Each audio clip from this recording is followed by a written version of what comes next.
Olá, seja bem-vindo. Esse é o nosso Bairro na TV, um programa que integra pesquisa e extensão aqui na Universidade Fevale. Nesse espaço nós pretendemos discutir a relação consumo, mídia e cultura infantil. Está no ar o nosso Bairro na TV.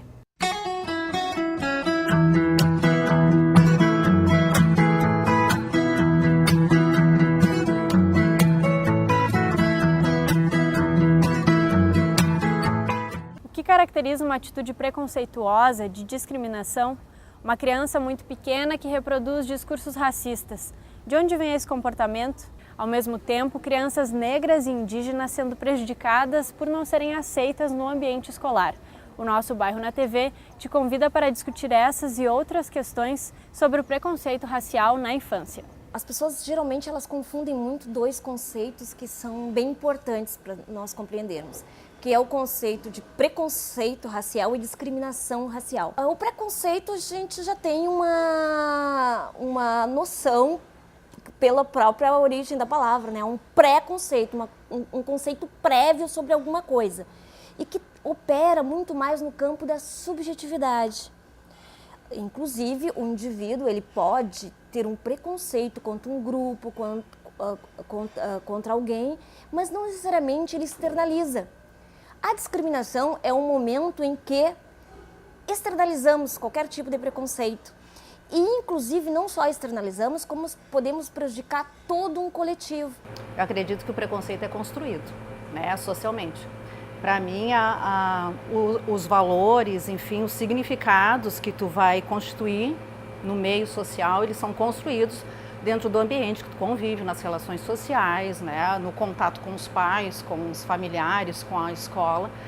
Então, tu tem a possibilidade de construção de determinados valores e tu também tem a possibilidade de desconstrução de determinados valores. As pessoas elas surgem em algum lugar determinado, num determinado tipo de organização social, econômica, e é natural, enfim, que as pessoas reproduzam o que essa sociedade, enfim, ela está parindo ali, né? Está produzindo. Quando a criança ela surge em que mundo?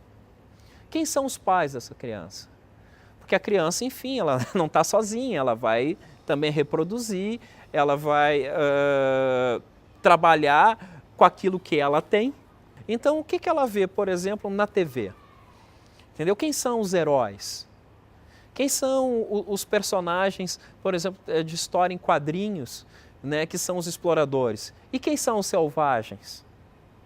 Né? Então, poxa, já na largada, tu vai ver que os exploradores, os destemidos, são figuras brancas. O selvagem, o perigo, o nefasto, o oculto, são personagens indígenas ou negros. Enquanto antropóloga, eu não acredito que o preconceito esteja intrínseco, que o indivíduo nasce preconceituoso. Ninguém nasce preconceituoso. Na verdade, a sociedade é que, na interação com esse indivíduo, é que vai transformá-lo em preconceituoso na tua relação com o meio. Então, nas relações do cotidiano. Né? Por isso, tão importante é a educação. Desde a educação na família, a educação no ambiente escolar, por onde o sujeito circular. Uma criança ela vai repetir aquilo que ela vê, que ela ouve, um discurso que se fala em algum espaço, no seu cotidiano. Então é algo que vai se constituindo, nossos valores, nossos significados acerca de alguma coisa, de algo, de um determinado grupo, por exemplo, nós vamos construindo aos poucos, né? Na minha leitura é dessa forma. E assim como eu construo de forma que muitas vezes pode ser negativa ou ter um peso negativo, tu também consegue, né? Eu sou sempre uma otimista nesse sentido, desconstruir valores, né? E colocar outros no lugar desses, né?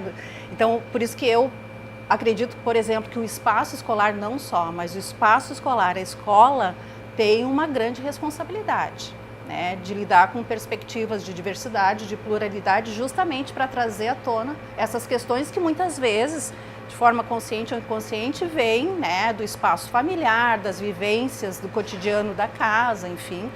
e acabam chegando até a escola. Ela não é a única responsável, mas ela tem um papel preponderante. As escolas estão muito presas à questão da Semana da Consciência Negra e aí acabam delegando quando tu tem um professor, um educador negro ou com algum tipo de engajamento que daí, isso aí é a tua cara, então você deixa, é isso que normalmente tu percebes que acontece. A aplicação da lei, que aí sim é um diálogo um pouco mais profundo do que uma Semana da Consciência Negra, isso ainda falta nas escolas. Quer dizer, a pegar a direção, sentar com seus educadores, nós vamos trabalhar de outra maneira, nós vamos fazer um trabalho interdisciplinar, nós vamos, enfim, fazer com que essa lei ela se efetive realmente não só no 20 de novembro, mas realmente em todo o currículo escolar. Para mim, eu acho assim muito natural.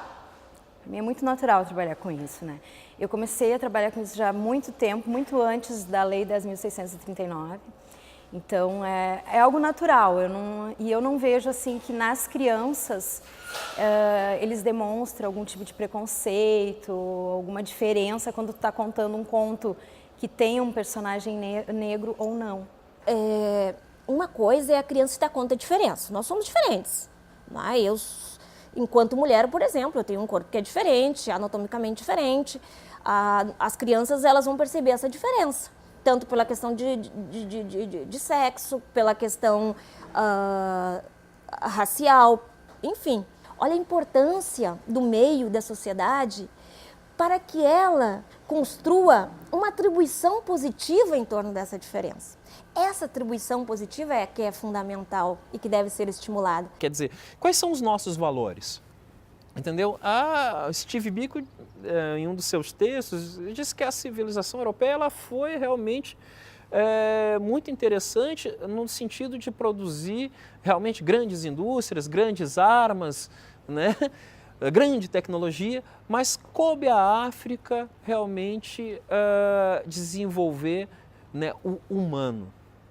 E eu acho que é isso que a nossa escola tem que caminhar, para desenvolver o humano, a emancipação humana, outros valores que não aqueles individualistas, né, próprio do mundo capitalista, mas aqueles que as sociedades originárias aqui no Brasil e as sociedades africanas primavam.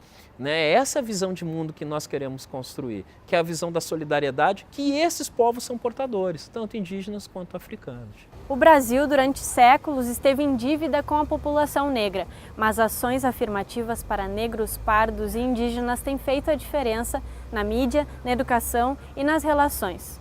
Alguns exemplos positivos são as cotas para ingresso nas universidades e a Lei 10.639, que torna obrigatório o ensino da cultura e da história afro-brasileira e africana em escolas públicas e privadas, do ensino fundamental até o ensino médio. A partir dos anos 2000, o Brasil ele entra num processo bastante interessante de visibilidade dessa discussão. Essa discussão não é que não existia antes, ela existiu, mas nos anos 2000 eu costumo dizer que é um marco por dois motivos. Não só porque tem a elaboração, formulação e implementação da Lei 10.639, mas essa discussão ganha visibilidade por causa das ações afirmativas como um todo. Por exemplo, a discussão em torno das cotas raciais. E aí, não interessa se as pessoas são contra ou são a favor das cotas raciais. O importante é que isso ganhou visibilidade. O advento da lei ela vem num conjunto de políticas de reparação, quer dizer, no momento que o Estado brasileiro ele reconhece que tem uma dívida com a população afrodescendente, começa a surgir uma série de iniciativas em favor da população negra no Brasil. Né? Começamos ainda lá no Fernando Henrique, no governo Fernando Henrique, a questão das cotas. Né? Lembrando que o Brasil foi apontado nessa época como um país racista. Né? E aí o governo teve que tomar uma medida emergencial, né? E uma delas foi essa questão das cotas. Depois ali no governo Lula nós começamos então a tratar da questão educacional.